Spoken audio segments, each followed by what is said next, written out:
average is the highest. What did this?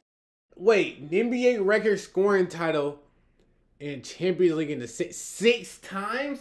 All 6 years he won the ring. He was scoring champion. You think I'll cross and take my mans out, just kill yourself. In the trenches, 40 on my hip, I had to fix my... Michael Jordan's final game as a Chicago Bull was a legendary and iconic as his sidekick Scottie Pippen was dealing with back problems, and as a result, Jordan had to carry the Bulls. MJ scored 45 of the Bulls' 87 points in that championship clinching game. That means a 35-year-old Jordan in his final game with the Bulls scored 51.7% of his team's points. Since the NBA and ABA merger in 1976, that is the highest percentage in NBA Finals history. On the evening of October 25th in 1984. He let him speak. Cut it! It's the Michael Jordan video. Why is he speaking with Dr. J? Percentage in NBA Finals history. On the evening of October 25th in 1984, MJ's legacy almost ended before it started. The Bulls were playing their first regular season game of the year, and early in the game, Jordan went up for his first official NBA dunk attempt, and it ended up extremely ugly. The defender's leg is caught underneath him, resulting in an awkward and painful landing. Fortunately, after a few moments, young MJ was okay and continued to play in the game. No. I'm not letting this go. Why'd he get up like that? The defender's leg is caught underneath him, resulting awkward and painful that was his first NBA Fortunately, after a few moments, young MJ was okay and continued to play in the game. But if that angle had just been slightly different on the landing, it could have resulted in a broken shooting arm or even damage to his neck.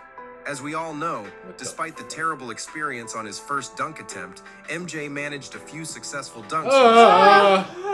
Cleaning this is give me 60 seconds. Bro, I know you watched this shit before, but them pauses in the air is are insane. being rejected. I'm seeing myself above.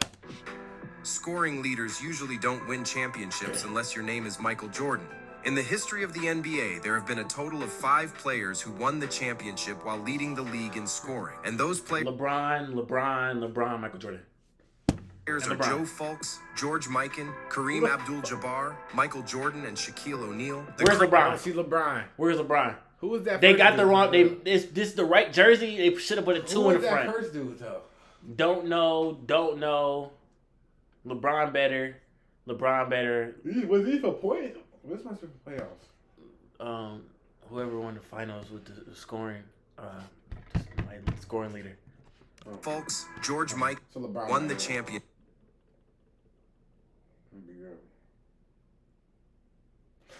Don't say it. Because Kyrie outscored him. No, he didn't. They both got 41 in one game. While leading the league in scoring. And those players are Joe Fulks, George Mikan, Kareem Abdul-Jabbar, Michael Jordan, and Shaquille O'Neal. The craziest part is that MJ has done it more times than all other players of NBA history combined. Only 2 players in league history have averaged over 30 points and over 10 assists in a single NBA Finals series. These are the 2 players who continue to... Bro, it's just a freaking picture! Michael Jordan and LeBron James. MJ did it in 1991 against the Lakers. He did it more. He did it more. 2 years. Okay, I see LeBron more. He should have averaged 50 and 20 and 80. Can you just be satisfied with what he got? The hell? He was injured. While LeBron did it twice, in 2017 and 2018 against the Warriors. Hell yeah. Michael Jordan absolutely dominated his era, and no stat may better sum up the extent of his dominance than this one. From November of 1990 until his retirement in 1998, MJ never lost 3 games in a row. That's a streak of 632 games, which is easily the longest streak by a player in NBA history. Even the super team of the Warriors with Kevin Durant couldn't accomplish that same feat of avoiding a 3-game losing streak in any of their 3 seasons together. And this was one of the greatest and arguably the most overpowered team in league. The Chicago Bulls set the NBA record for the greatest regular season with a 72-10 record, which made them the first team in league history to eclipse 70 wins in a season. Not only did the Bulls win 72 games in 1996, but they were extremely close to reaching the 70-win mark in the following season as well.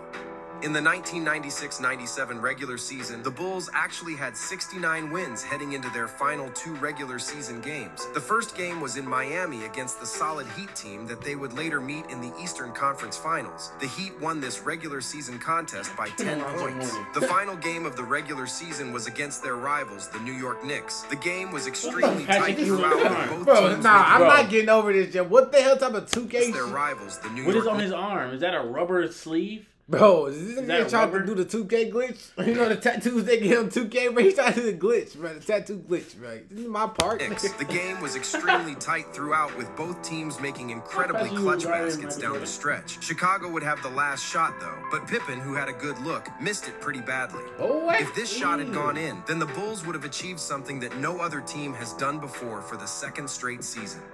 Roughly 4 years after his 63-point playoff performance against the Boston Celtics, the GOAT Michael Jordan added to his postseason lore over a 2-game stretch.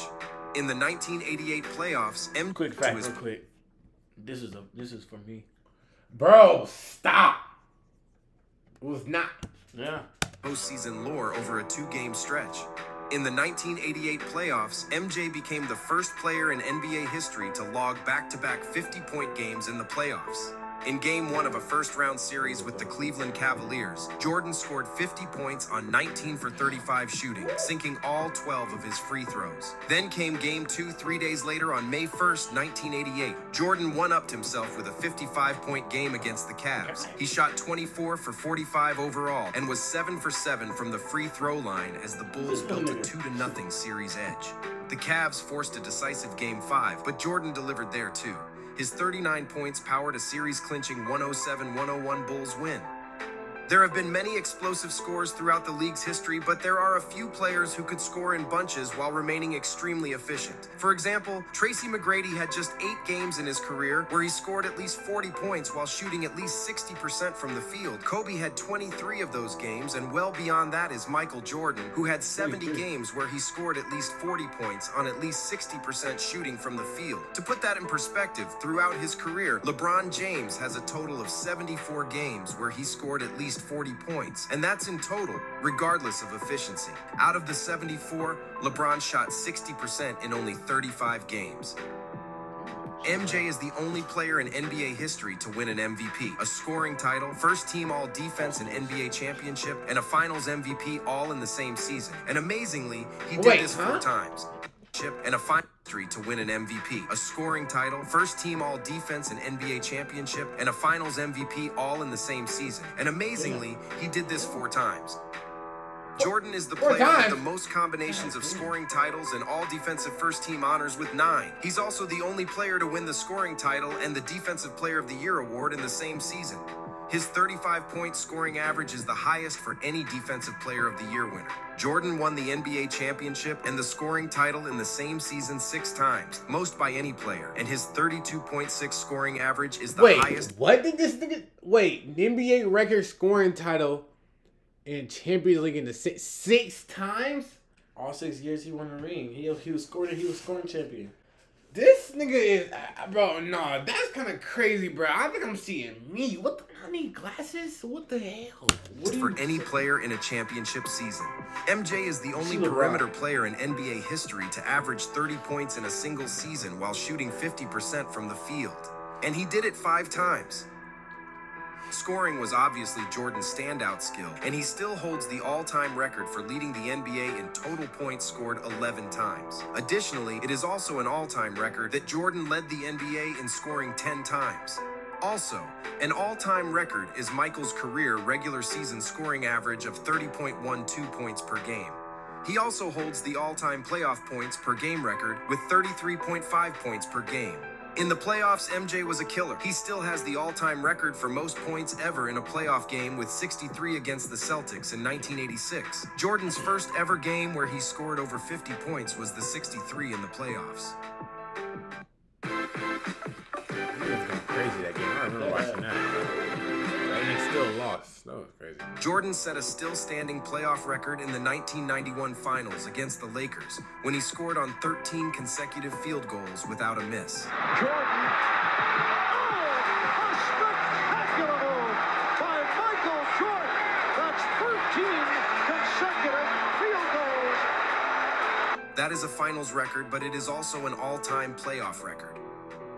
Another all-time playoff record MJ still holds is that he made 24 shots from the field against Cleveland in 1988. Against Detroit in 1991, Jordan made 13 free throws in a quarter, which is still an all-time playoff record. MJ holds the all-time record with 8 50-plus point playoff games. He also holds the all-time playoff record for most 40-plus point games with 38. Another all-time record Jordan holds is another playoff record. He is the only player in NBA history to never once score under 15 points in any playoff game he ever played in. MJ holds the all-time record by being the only player in NBA history to never once score under 20 points in a finals game. The most underrated aspect of MJ's game was definitely his shot blocking. If MJ isn't the greatest shot blocking guard in the history of the game, then he's certainly in the top 3. On defense, Michael was a very sneaky and intelligent player who could read a defense and respond accordingly as the help defender. Combine that with his insane quickness, agility, and leaping ability, and you have the recipe for an all-time great shot blocking wing. MJ has the most blocks by a guard in a single season, which was a total of 131, and the 1987-88 season. And unsurprisingly, that was the season he won the Defensive Player of the Year. Not only is he first on the all-time list, but he's also in the second spot as he blocked 125 shots in the 1986-87 season. In that 1986-87 season, he began a career-long onslaught on the NBA record book. That year saw him average 37.1 points in the first of 7 consecutive seasons in which he led the league in scoring and topped 30 points per contest. In the spring of 1989, Bulls coach Doug Collins moved Jordan to the point guard position. As the point guard, Jordan had a streak where he had 7 straight triple-doubles and 10 triple-doubles in 11 games. In the final 24 games as the point guard, Jordan averaged... Wait. He need to cut out, bro. What the hell is he talking about? All these stats is like confusing my brain right now. Dead ass, bro. I'm trying to hear I I can't read all this shit. I can't read all this while this dude's talking, bro. in 11 games. But 11 games. Why are you getting triple doubles 11? like that? As soon as he changed the point guard. And what is this? The final 24 games as the Bro, we gotta point guard, Jordan averaged over 30 points, over 9 rebounds, and over 10 assists, all while being efficient on offense and dominant on defense. On the year, he was first in win shares, first in player efficiency rating, and first in plus minus. As we all know, MJ reached 6 NBA Finals. He has 6 rings, and he missed 6 regular season games in those 6 championship seasons combined. Drafted in 1984, Jordan played all 82 games in his very first season. It was the first of 9 whole seasons where MJ would play all 82 games. However, the following season, MJ sustained a broken foot injury and sat out for almost the entirety of 1985-86 campaign. It is almost incredible that, excluding that season, MJ missed only 7 games in the 12 seasons he played with the Bulls. By MJ, he felt an obligation to play every day. He felt an obligation to play every game. Yeah. I mean, he knew, not just for a television audience, but he knew, and every time he played, there were families, there were others who had saved their money, potentially scalped the ticket in those days, as they called it, to see Michael Jordan play. Jordan remains one of the most impressive athletes the NBA has ever seen.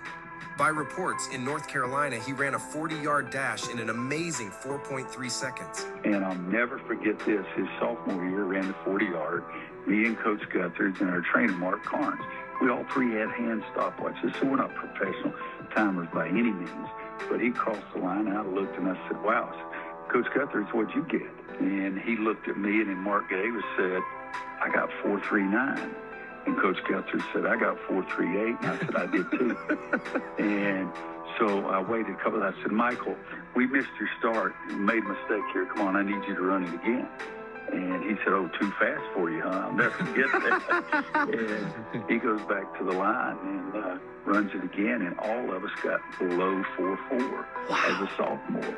So he went from 6'4.5" to 6'6" and got faster. We all know MJ could leap out of the gym, but his speed was ridiculous too.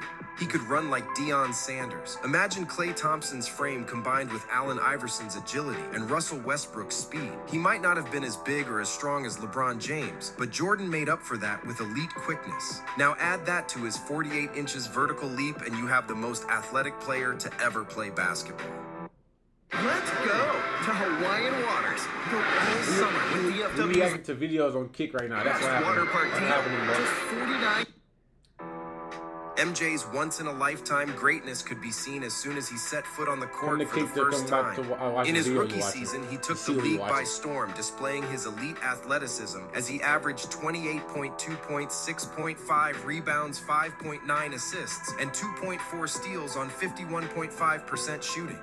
He finished third in scoring and fourth in steals, but for the Bulls specifically, his value was off the charts as he led his team in points, rebounds, assists, and steals. He's the only rookie in history who's ever done that. With Jordan at the wheel, the Bulls improved 11 wins over the previous season, and even Larry Bird said that he's never seen a player improve a team more than MJ did.